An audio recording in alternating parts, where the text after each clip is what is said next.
Hello बच्चों, कैसे हो आप सब। मैं आशा करती हूँ आप सब बहुत ही अच्छे और स्वस्थ होंगे। तो चलिए आज की कक्षा में हम शुरू करने वाले हैं हमारा अध्याय नंबर 10 और इसका नाम है संज्ञा। तो चलिए शुरू करते हैं।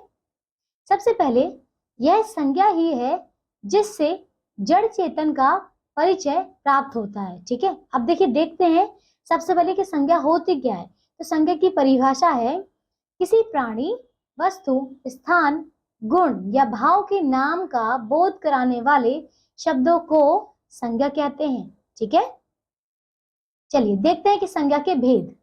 चलिए देखते हैं संज्ञा के कितने भेद होते हैं। साधारणतः संज्ञा के 3 भेद माने जाते हैं। पहला है व्यक्तिवाचक, दूसरा है जातिवाचक, फिर है भाववाचक। परंतु अनेक विद्वान संज्ञा के 2 भेद और मानते हैं। कौन से? समूहवाचक और द्रव्यवाचक। द्रव्यवाचक, ठीक है, तो ये वो 2 हैं जो अनेक विद्वान लोग हैं वो भी मानते हैं। इस प्रकार संज्ञा के 5 भेद होते हैं। ठीक है, तो चलिए पढ़ते हैं एक एक करके। पहला है व्यक्तिवाचक संज्ञा।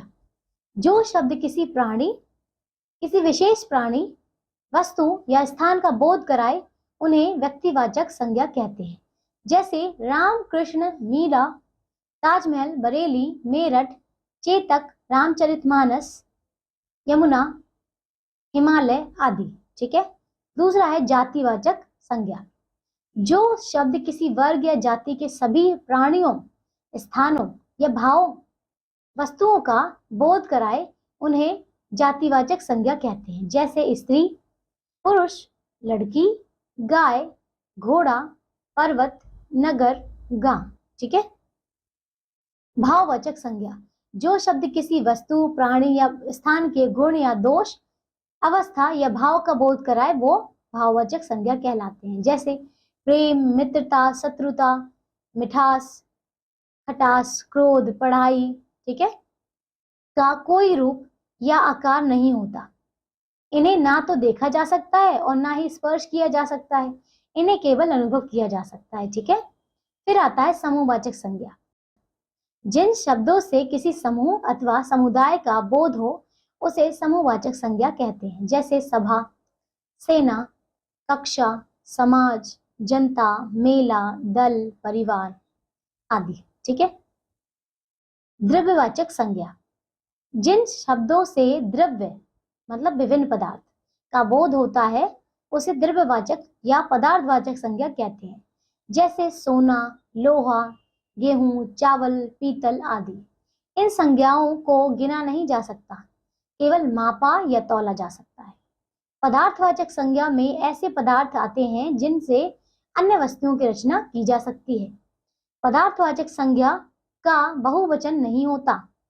इनसे पूर्व संख्यावाचक शब्दों का प्रयोग परिमाण सूचक शब्दों जैसे थोड़ा, बहुत, मीटर, लीटर, किलो आदि का प्रयोग किया जाता है। ठीक है, जातिवाचक संज्ञा का व्यक्तिवाचक संज्ञा के रूप में प्रयोग देखिए किस प्रकार होता है।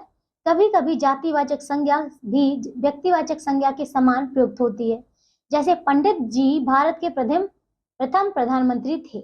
जहां पंडित जी जातिवाचक संज्ञा के रूप में ना होकर पंडित जवाहरलाल नेहरू के लिए प्रयुक्त हुआ है, अतः व्यक्तिवाचक रूप से हो गया। ठीक है, अन्य उदाहरण देखिए। नेताजी भारत माता के सच्चे सपूत थे। महात्मा जी ने भारत को स्वतंत्र कराया है।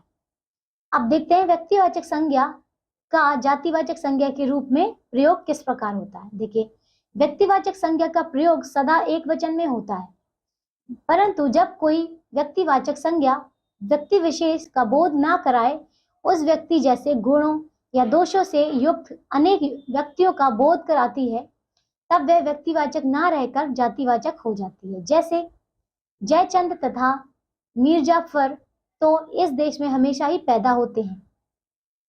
दूसरा, विभीषणों से बचकर रहना चाहिए। तीसरा, देश में दुर्योधनों के कारण द्रौपदियों का यदा कदा अपमान होता ही रहा है। उपरोक्त वाक्यों में जयचंद, मीर जाफर, विभीषणों, दुर्योधनों और द्रौपदियों को अनेक गुणों अवगुणों के रूप में प्रयुक्त किया गया है, अतः ये शब्द यहाँ जातिवाचक हो गए हैं। ठीक है, व्यक्तिवाचक और जातिवाचक संज्ञा में अंतर क्या है देखते हैं। व्यक्तिवाचक संज्ञा से विशेष नाम का बोध होता है, जातिवाचक संज्ञा से सामान्य नाम का। व्यक्तिवाचक संज्ञा एक वचन होती है और उसका लिंग परिवर्तन नहीं होता। जातिवाचक संज्ञा एक वचन और बहुवचन दोनों रूपों में होती है और इसका लिंग परिवर्तन किया जा सकता है। ठीक है। भाववाचक संज्ञा दो प्रकार की होती है, मूल रूप से भाववाचक संज्ञाएं और अन्य शब्दों से बनाई जाने वाली भाववाचक संज्ञाएं। तो पहला जो मूल रूप से भाववाचक संज्ञाएं हैं वो देखते हैं, जैसे कि सत्य, दुख, सुख, ठंड, जन्म, मरण, अपमान आदि। दूसरा जो हमने पढ़ा, अन्य शब्दों से बनाई जाने वाली भाववाचक संज्ञाएं कौन सी हैं, जैसे कि मित्र से मित्रता, गरीब से गरीबी, मीठा से मिठास, काला से कालिमा, मां से ममत्व आदि। भाववाचक संज्ञाएं प्राय जातिवाचक संज्ञा, सर्वनाम, विशेषण, क्रिया तथा अव्यय दोनों शब्दों में ता, तब, पन, हट, बट आदि प्रत्ययों के योग से बनती हैं। अभ्यास के लिए प्रमुख भाववाचक संज्ञाएं यहाँ दी गई हैं। देखिए क्या क्या है। जातिवाचक संज्ञाओं से भाववाचक संज्ञाएं बनाना। अब देखिए क्या है, पहले जातिवाचक था, हमने उसको भाववाचक में परिवर्तन किया है। ठीक है। देखिए क्या है, पंडित, तो पंडित क्या है, जातिवाचक है, भाववाचक क्या हो जाएगा, पंडित है। ठीक है। इसी प्रकार कवि, कवि से क्या बन जाएगा, कवित्व। सेवक, सेवक से सेवा। मनुष्य से मनुष्यता।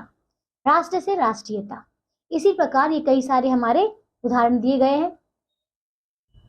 स्त्री से स्त्रीत्व, पुरुष से पुरुषत्व, आदमी से आदमीयता, ईश्वर से ईश्वर। ठीक है, ऐश्वर्य। चलिए, सर्वनाम शब्दों से भाववाचक संज्ञाएं बनाना। अब देखिए किस प्रकार बनती है। अपना से अपनापन, अपना क्या है, सर्वनाम है, और भाववाचक क्या बनाया हमने, अपनापन। ऐसी स्व क्या है, सर्वनाम है। स्वत्व ये क्या है, भाववाचक है। सब मतलब सर्वनाम, और सर्वस्व ये हमारा भाववाचक है। ठीक है।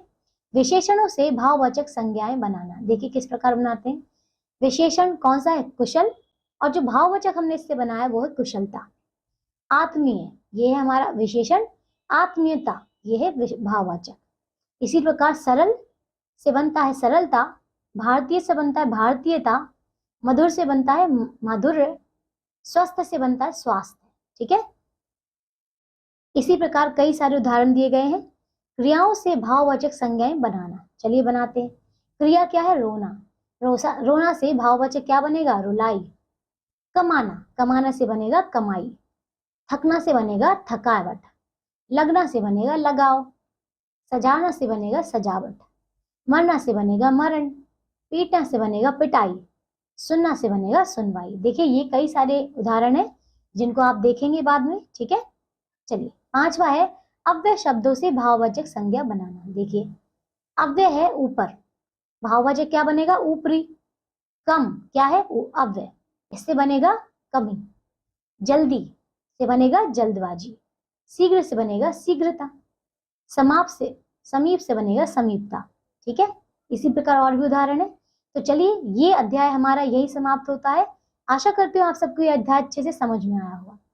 ठीक है। चलिए आइए दोहराते हैं जो भी हम इस अध्याय में पढ़ चुके हैं। पहला है किसी प्राणी, वस्तु, अवस्था अथवा भाव आदि के नाम को संज्ञा कहते हैं। दूसरा, संज्ञा के 5 भेद होते हैं, व्यक्तिवाचक संज्ञा, जातिवाचक संज्ञा, भाववाचक संज्ञा, समूहवाचक संज्ञा और द्रव्यवाचक संज्ञा। कुछ संज्ञाएं अपने मूल रूप में भाववाचक होती हैं, जैसे सत्य, सुख, दुख, जन्म, मरण, अपमान आदि, परंतु कुछ भाववाचक संज्ञाओं की रचना जातिवाचक संज्ञा, सर्वनाम, विशेषण, क्रिया तथा अव्यय शब्दों से भी की जाती है। ठीक है। तो चलिए ये अध्याय हमारा यही पूरी तरीके से समाप्त होता है। अब हम मिलेंगे एक नई कक्षा में नए अध्याय के साथ में। ठीक है। तब तक के लिए आप सब अपना ध्यान रखिए और स्वस्थ रहिए। Thank you.